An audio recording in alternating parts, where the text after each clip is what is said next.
Dividido en Brasil 2-1. Puede apelar D'Artés. Ahí está, secundada por sus abogadas y su abogado. Bueno, vamos a escuchar, a ver. A ver.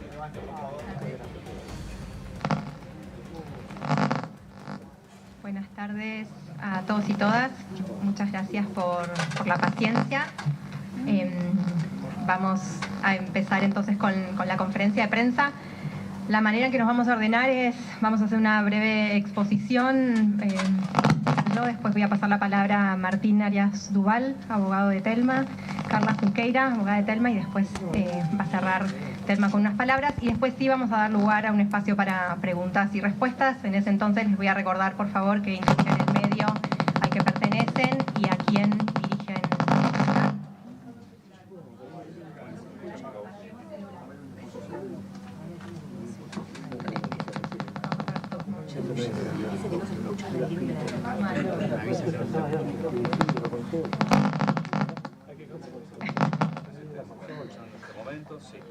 Bueno, estamos, la verdad que muy conmovidos con la decisión.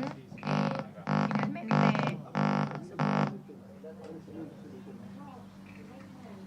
No, que no use la consola directamente. No, se van a tomar, ustedes si me escuchan, confírmenmelo, van a tomar entonces los recaudos necesarios. Listo. Están entregando el micrófono a mano. Bueno, como decía, estamos muy conmovidos con la decisión. Finalmente la justicia de Brasil hizo justicia y en un fallo histórico, con una mayoría de 2, se declaró la culpabilidad del actor Juan D'Artés en el juicio por violación. Los jueces del Tribunal Federal de Segunda Instancia dieron un paso firme en la construcción de una justicia que condena la violencia sexual y la violencia de género, y con ella envía un claro mensaje a las niñas y mujeres en toda Latinoamérica de que pueden confiar en el sistema y animarse a denunciar. Esta decisión además es un camino en la dirección correcta para revertir los patrones de impunidad que inundan la región. Como muchas veces repetimos en Argentina, de acuerdo a los datos aportados por la UFEM, solo el 15% de denuncias por delitos contra la integridad sexual llega a sentencia condenatorias. Esta tasa en Brasil es apenas del 1%. Para decidir de esta manera, la justicia brasileña ponderó los estándares internacionales de derechos humanos que establecen la forma en que deben investigarse este tipo de casos. Primero, y fundamental, el respeto a los tiempos de las víctimas. Muchas veces las infancias, las niñas y mujeres no se animan o les insume tiempo romper ese silencio y animarse a denunciar. Es clave poder valorar y tener en consideración ese tiempo. Además, también es clave la palabra, su testimonio, su voz. Eso es justamente parte de lo que hizo la justicia de Brasil en este caso. La credibilidad en la palabra de Telma fue clave en este caso, pero además lo fue todo el acervo probatorio que aportó y que acompañó ese testimonio. Los jueces además centraron su análisis en el acusado, su responsabilidad como adulto en la situación de abuso y el rol que tuvo y que tiene, el rol de poder que tuvo y que tiene D'Artés hacia Telma. Eso, de alguna manera va a contramano de lo que hace en general la justicia, que es poner solo el ojo en las víctimas y ponderar cuánto se resistió, cuánto se debió haber resistido Telma en la situación de abuso. Todo esto como si hubiera que tener o que seguir explicando que no es no. Si bien es un momento para enfocarnos sobre el paso gigante que dio la justicia, no queremos dejar también de transmitir preocupación sobre todo lo que ocurrió a lo largo de todo el proceso. Los sistemas de justicia tienen mucho que aprender todavía sobre cómo revisar y cómo tratar este tipo de casos en relación con las mujeres y con las infancias. El proceso en sí mismo fue extremadamente revictimizante. Telma fue sometida a 9 pericias. 3 de ellas en Nicaragua, 5 en Argentina y 1 en Brasil. En todo momento se dedicaron a hurgar sobre su vida privada, sobre su familia, y la justicia, en lugar de ocuparse justamente de revisar el enorme acervo probatorio y la cantidad de pruebas disponibles, buscaba la fisura el testimonio de Thelma. Thelma además declaró 3 veces. En cambio, D'Artés lo hizo solo una vez. Y en esa oportunidad, en esa única oportunidad, se negó a responder preguntas. Las estrategias dilatorias también fueron reiteradas. Intentó suspender el juicio 4 veces, en otro intento de impunidad. Pero no solo. En todo momento se dudó de Thelma.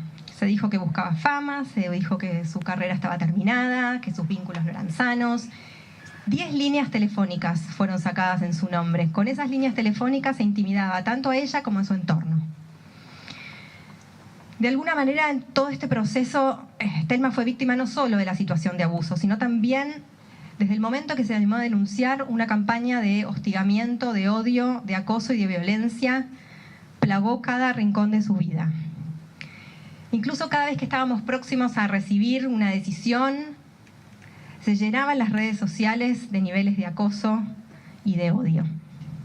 Por eso esta decisión también representa un respaldo y un apoyo contra la ola de desprestigio y de violencia en los años de lucha que lideró la actriz. Y solo para cerrar, en un contexto de extrema regresividad en las agendas y en las narrativas de género, con un desfinanciamiento obsceno de la política pública en materia de género, esta decisión también es una luz y un avance para las mujeres y las niñas en la región y llama a seguir construyendo una justicia dispuesta a condenar la violencia sexual. Ahora sí, sin más, voy a pasar la palabra a Martín Arias Duval. ¿Querés probar? Muchas gracias. Muy buenas tardes. Bueno, en primer lugar, decir que este caso reiterar, ¿no?, que este caso nos da una luz de esperanza respecto de la ruptura de ciertos estereotipos y modos de actuar de los sistemas de administración de justicia, sobre todo en Latinoamérica, que nos muestra el valor del trabajo y la investigación conjunta de los países en delitos graves. Nosotros estamos acostumbrados a ver casos de cooperación internacional en situaciones de narcocriminalidad, terrorismo internacional, pero el abuso sexual es un delito grave también. Y es inédito que 3 ministerios públicos fiscales de Argentina, de Nicaragua y de Brasil hayan colaborado recíprocamente para asegurar las pruebas del caso y llevarlo a juicio. Esto me parece muy importante de destacar y es una práctica que decíamos que se repita no solo en nuestro país, sino también en toda nuestra región. En segundo lugar, la cuestión vinculada a la sentencia, a la importancia del testimonio de la víctima. Todos sabemos que los delitos de esta naturaleza se producen en soledad. Todos sabemos que en los delitos de esta naturaleza no hay testigos, no hay cámaras, no hay absolutamente nada. Entonces, el testimonio de la víctima cobra una relevancia muy importante que cuando, como en este caso, es corroborado y acompañado por el resto de la prueba producida, se logra un resultado, yo diría en cierto sentido, reparador. Y también nos enseña la importancia de la evolución del derecho internacional. Hay una convención internacional de la cual tanto Argentina como Brasil estamos sometidos porque la hemos suscrito y la hemos ratificado en nuestros derechos internos, que es la Convención de Belén do Pará, que da pautas a los operadores de los sistemas judiciales acerca de cómo tratar y cómo valorar a las víctimas de delitos vinculados a cuestiones de género. Esto me parece también importante porque son pocas las sentencias definitivas a las que, digamos, se llega a la luz de la normativa internacional que nos da la Convención de Belén do Pará. Entonces creo que esto nos da una luz de esperanza de que afortunadamente se empiezan a romper estereotipos y se empiezan a romper prácticas que tienen que ver con un modo de pensamiento que no hace más que revictimizar una y otra vez a la víctima de este tipo de delitos. Así que yo quería transmitirles esto y le paso la palabra a Carla Junqueira. Gracias, Martín. Como dijo Martín, ese es un caso de derecho internacional penal, donde 3 fiscalías de 3 países distintos entendieron que había materialidad y autoría del crimen. Y a pesar de todos los esfuerzos de la defensa para intentar dejar de lado todos los precedentes internacionales sobre valoración de la prueba en casos de abuso, no lograron hacer. Y yo, la vergüenza que tenía de mi país en la sentencia de primera instancia, gracias a Dios, hoy estoy orgullosa de la justicia que hizo el tribunal al valorar la prueba de manera consistente con todas las convenciones internacionales de derechos humanos, de derechos de los niños, de derechos de las mujeres, que Brasil y Argentina son signatarios.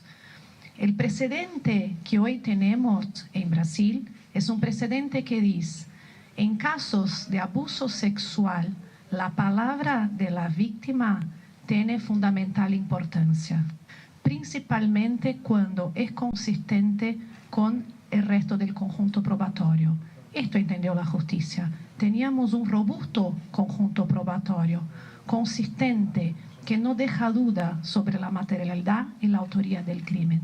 Cualquier exigencia distinta de esto en casos de abuso sexual es violar todas las convenciones internacionales sobre derechos de las mujeres y de los niños. Gracias.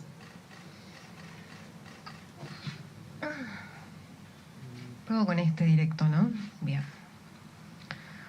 Bueno, gracias a todos por estar acá, por seguir acá después de tantos años.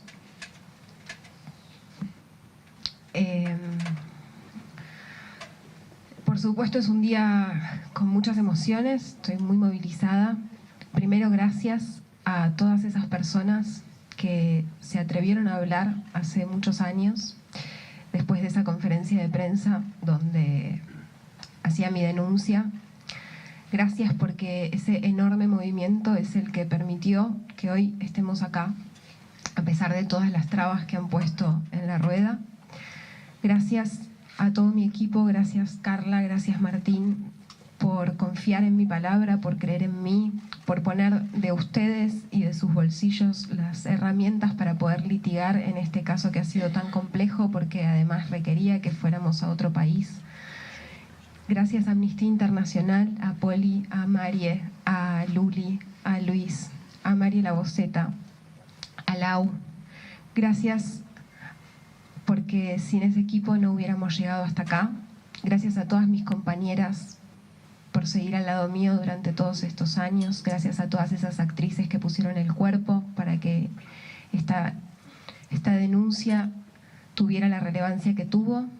No sabíamos del impacto que podía generar, pero una vez que se generó ese impacto nos hicimos responsables y seguimos adelante, y por eso hoy, a pesar de lo difícil que fue, y muchos de los que están acá saben, nos hemos tenido que sentar en muchos escenarios muy adversos. La verdad que este es un escenario para el que casi no estaba preparada, porque había perdido la esperanza y la fe en la justicia, porque como decía Poli, lamentablemente, a pesar de que hoy mi caso tuvo justicia,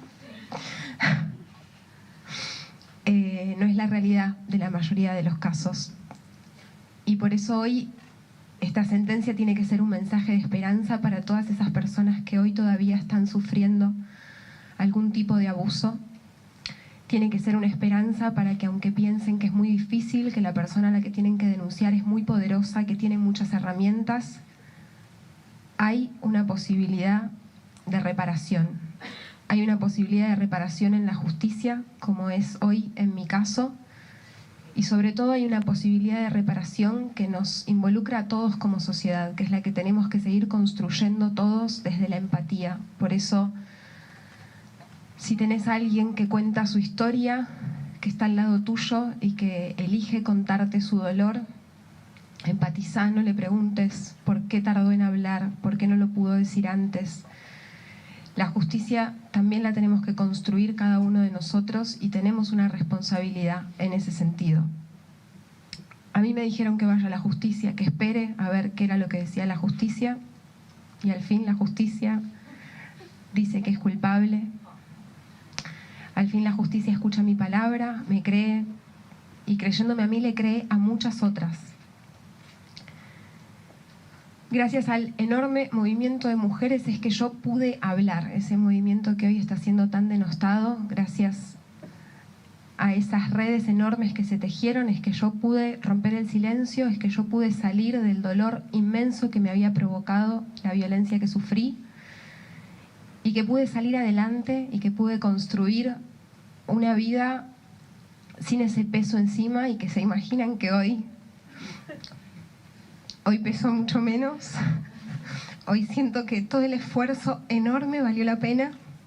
El esfuerzo de mucha gente que estuvo al lado mío, que me ama y que pasó momentos muy duros.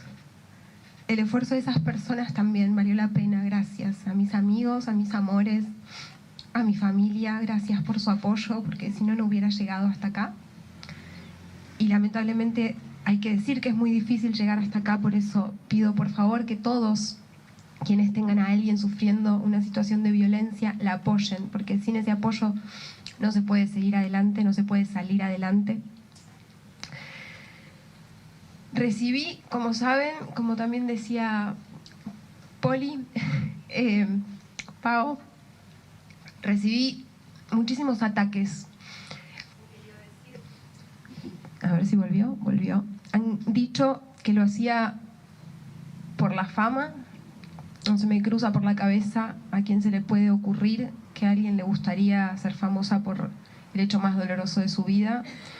Pero si mi nombre, mi cara y mi voz sirvieron para que muchas otras personas se animen a hablar, la he puesto a disposición, me he puesto a disposición para que así sea. Han dicho que robaba, que tenía algún tipo de acuerdo, que sacaba algún tipo de rédito. No solamente eso, no solamente no saqué rédito, sino que fui víctima de incontables ataques. Pero sin embargo eso no me hizo claudicar. Gracias a todo el apoyo que recibí, gracias a que fuimos y somos millones los y las que decimos no nos callamos más. Muchas gracias.